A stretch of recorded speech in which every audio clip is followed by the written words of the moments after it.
Good morning. I'm Sharon with the Pickaway County Library, and I'm here to bring to you your preschool story time. Today we're going to focus in on bees. They're a wonderful little pollinator. I have a little action rhyme, and it goes like this. You're going to clench your fists together, and you're going to say, "Here is the beehive. Where are the bees? Hiding away where nobody sees. Watch them come creeping out of their hive. Look at the bees. 1, 2, 3, 4, 5.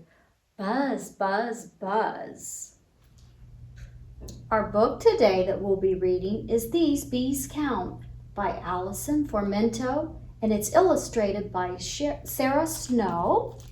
And then our publisher, ooh, look at that, isn't that pretty? Our publisher is Albert Whitman and Company. Come join me. These bees count. Mr. Tate's class loves taking field trips. Today, their bus went to a farm.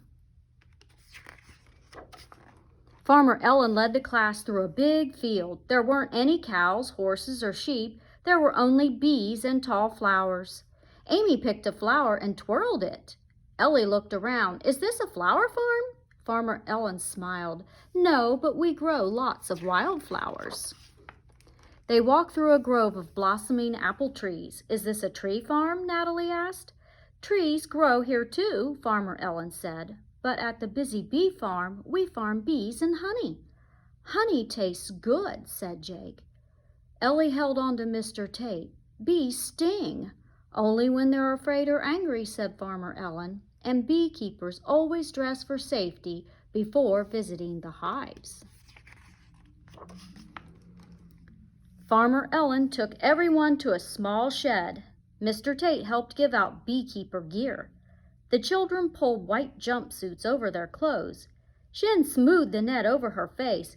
"Here comes the bride." "We look like astronauts," said Jake. "I feel safe in here," said Ellie. Farmer Ellen showed the class a field full of tall boxes. "Welcome to the bee yard. These are bee houses or apiaries." Ooh, that's a tough word. I'm going to have to look that up. "Honeybees live here in the hives. Most fly out each day to work." "Bees work?" Jake asked. "Yes, they collect pollen, which is tiny powder-like grains in flowers, for their food. This powder is carried on their legs to crops. Flowers, plants, and trees help them grow. Sharing pollen this way is called pollination." "Sharing's good," said Shin. Farmer Ellen pushed a can with a long spout into a hole in the back of one bee house. "This smoker will help us see the bees." She squeezed the handle and wisps of smoke puffed out. Hundreds of bees followed the smoke trail and flew into the air. Farmer Ellen said, "Now watch them work and hear what they say." "Bees don't talk," Amy said. "They do," Farmer Ellen said. "Listen to their buzz." Everyone watched and listened. This is what they heard. "One by one we zip up high, buzzing through the bright blue sky. We fly over 2 waving dandelions, inviting us to visit. We find 3 wild strawberries bursting with sweetness. 4 apple blossoms tickle us with soft petals. 5 poppies stretch tall, greeting us like best friends. We stop for a drink where 6 farmhands water a crop of raspberries." "Bees sure get thirsty," Jake said. "Shh," said Amy. "They're still buzzing." We see 7 clovers dance in the sunlight. 8 flowering cherry trees shimmer pink and white. In the garden, 9 shiny pea pods flutter in the breeze. Before we fly home, 10 tulips stand and nod, thankful for our pollen. Buzzing, flying, working, we do more than you may know, each of us in nature's farmer, helping food and flowers grow. "What did you hear?" asked Farmer Ellen. "Bees count," Shin said. Why else are bees important?" Mr. Tate asked. "They make honey," Natalie said. "Yes," said Farmer Ellen. "Bees drink nectar, a sweet liquid from plants, and carry it back to their hives." "Why?" asked Natalie. "Juice inside a bee's stomach changes the nectar into honey," said Farmer Ellen. "Bees spit the honey into a honeycomb made from beeswax. Then worker bees dry the new honey by flapping their wings faster than we can blink." Jake and Natalie tried flapping their arms as fast as bees' wings. Amy knelt to watch a bee on a clover blossom. "Bees sure are busy." "Yes," said Farmer Ellen, "and without bee pollen, crops wouldn't grow, and we wouldn't have food to eat." Eli said, "Bees are nicer than I thought." Farmer Ellen smiled. "It's time to check the hives." Everyone helped slide wooden frames from the bee houses. They found 1, 2, 3, 4, 5, 6, 7, 8, 9, 10 golden honeycombs. Farmer Ellen said to get honey from the honeycombs, we'll use an extractor. This machine spins honey out, which then flows into jars. We put a cap on tight and label the jar, all ready to take home. Before the class boarded the bus to leave, Farmer Ellen pulled jars from a crate. "Would you like a gift from the bees?" "Sweet," said Jake. "Thanks for honey, bees," shouted Natalie. "And for helping plants grow," said Shin. A bee whisked past Amy's ear. She waved at it. "Buzz to you, too." The end. For our craft today, we're going to make a little beehive, like a honeycomb. So what I have is I have a piece of cardstock, or just any paper will do. Then I have a piece of bubble wrap, and I've got the texture side up. And I'm going to take some, this is just some tempera paint.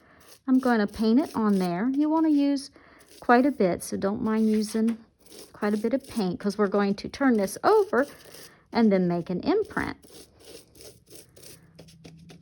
So I have some yellow tempera on my plate here, and then I also have some brown so that we can get a little bit of tones in our picture here.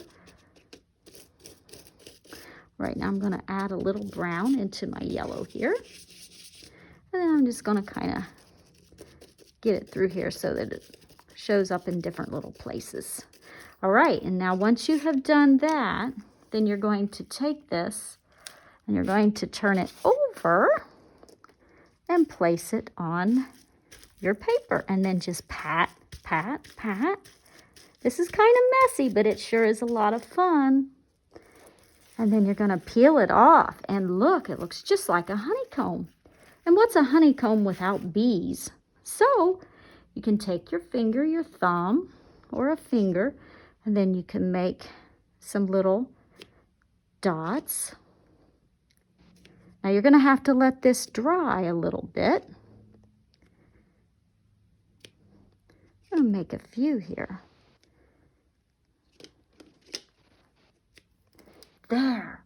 Now I'm going to let this dry. So join me here in a few minutes. So now that our paint is dry, you can see that I put a couple little faces on some bees, and I'll show you what I did. I just took a marker. Of course, I made sure my paint was completely dry.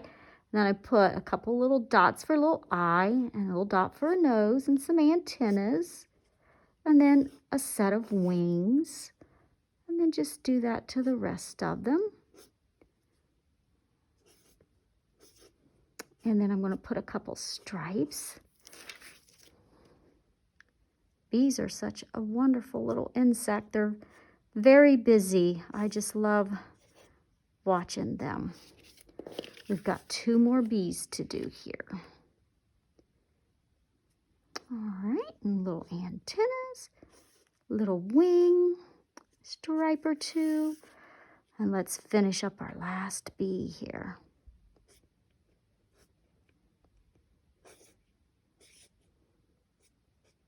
There we go, and our craft is done. What a beautiful and so simple, very inexpensive to do.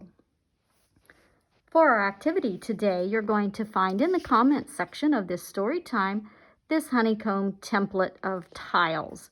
And so what I did is I printed it out twice, and I printed it on cardstock so it's a little more durable, but you don't have to do that. You can use regular paper too. And then you just have your tiles here. And then all that we're asking the little ones to do is just make some shapes with it. It's all their imagination. They can do this and put them together like that. And then see how it's going to fit in here. It's just some really neat ways of some shape recognition and working on those motor skills. So this is a lot of fun. So you can print that template off as many times as you need to cut out the tiles. So have lots and lots of fun.